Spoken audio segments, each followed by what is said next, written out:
Hello there, welcome to What the Flick, me and Ben. It's just me and Ben. Finally. Thank God. And we're talking about the Mamma Mia sequel. 10 years later, the Mamma Mia sequel that nobody needed is here. Please tell us about it. Not only is it a sequel, it's also the origin story of Marilyn Monroe's. Meryl Streep's character. The movie begins with her graduating from college and then sort of setting off on her adventure, as that's what she wants out of life. So here it is.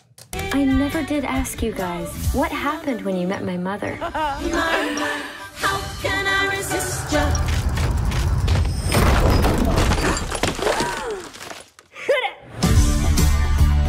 I don't know what my future holds, but the world is wide. I want to make some memories. There's an island, Calicari. People used to think if you sailed on from there, you'd fall off the edge of the world. That sounds like the place for me. So you saw that there. That is a young Meryl Streep. So all the men, they're young versions of both the men and the women who were in the original. There is also a Cher, right? Yeah, but not enough Cher. No, there's never enough Cher. Andy Garcia was not in the original, right? No. So we get a little Andy Garcia too. So the stories, there are two timelines. There is Amanda Seyfried setting up the hotel, right? And then there is back to the Meryl Streep character, Donna, when she first graduates and sets out to make this happen. Yeah, there is simultaneously more here than there was in the original, and there is less, because there are more characters and more romantic entanglements and more subplots, but it feels emptier, and there are like zero stakes. The stakes are, we're having this big grand opening, grand reopening of the hotel. Is it gonna rain, and will anybody come? That's right, will it rain? Is it gonna rain? Will the press come? And will the press come? Will we get any publicity? Will millionaires come, and can I keep all the decorations from falling down in this freak thunderstorm, which we know probably happens like every day at the same time on this Greek island? Yeah, and there's a brief little moment of we learn in the beginning of trouble in the relationship between Dominic Cooper and Amanda Seyfried, right? But we know that's going to work out. That's very clear right away. So that goes to your point of there not being any meaningful stakes. Yeah. There's also a giant lie in this movie. A giant lie. The movie, the trailer, the advertising is a giant lie, and that impacts how I feel about it. Well, I think we can say without any problems that there's not as much Meryl Streep in this movie as you might expect or want. It's a bit of a cheat.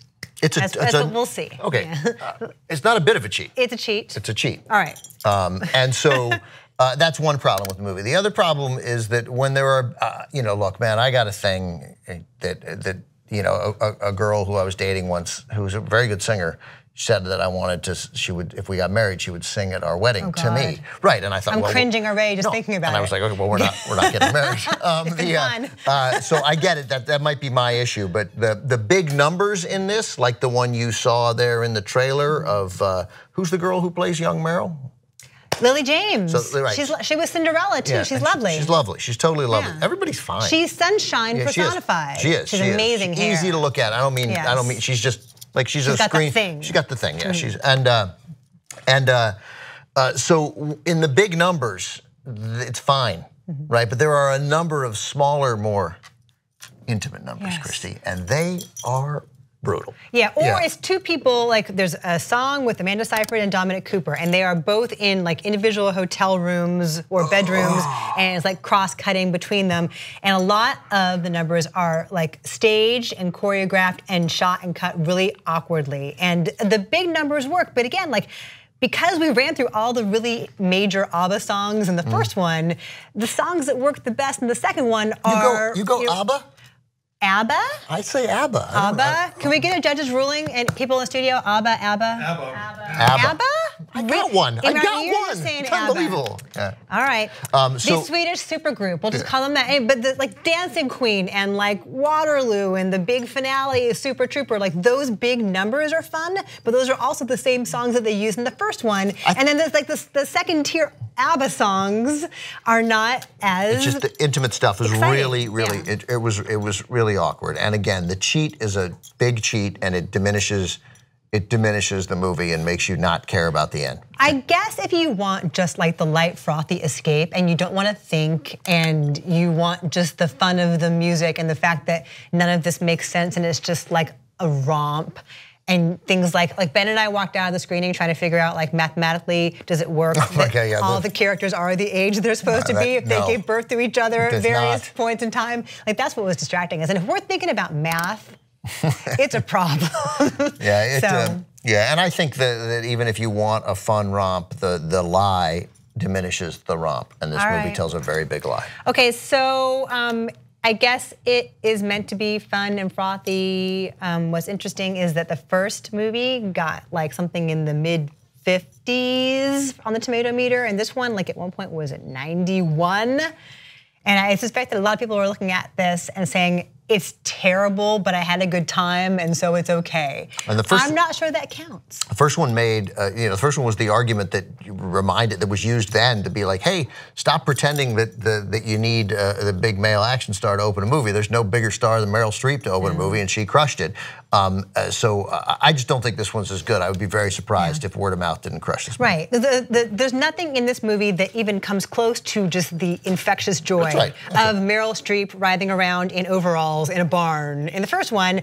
And then you have these, this is amazing cast, Stellan Skarsgård and Pierce Brosnan and Colin Firth. Like I'm thinking in my mind while I'm watching this, all the movies I would rather see these people in together. Yeah, totally, that's right. I would rather that they have lunch on the patio at this hotel under like beautiful blue Greek skies. Give me 80 minutes of that. I want them talking about their craft over like Spanakopita. They do a couple of funny things, especially with Colin Firth, about the fact that in the first one too, like when he did the musical numbers, it was super awkward, and here they seem to almost acknowledge that. Yeah. But I mean, it's a long way to go to the end to get to a single joke. I will say the one thing that I do like about this is that it does not slut shame Donna.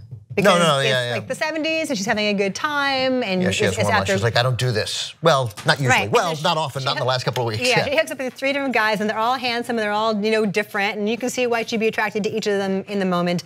Also, the actress, Jessica Keenan Wynn, who is doing young Christine Baranski. Oh, she's great. Is like dead on. So again, another bright spot is Christine Baranski and Julie Walters, and like they're pros. And so they're playing off each other and they have great chemistry. And there are individual moments that work, but then watching these people together makes me long for them to be elsewhere. Anyway, so my number's a 4.8. I'm usually sort of a soft touch on like big dumb fun, and this was just clunky and awkward. The number would be higher. I'm with you. I have 4.9. But if they hadn't told the lie, I bet it would be a 5.9. Like that'd already be the lie. More Meryl. Yeah. When you make Mamma Mia 3, which you know is coming, whether you want it or not. Anyway, we'll review that. Thanks a lot. Bye.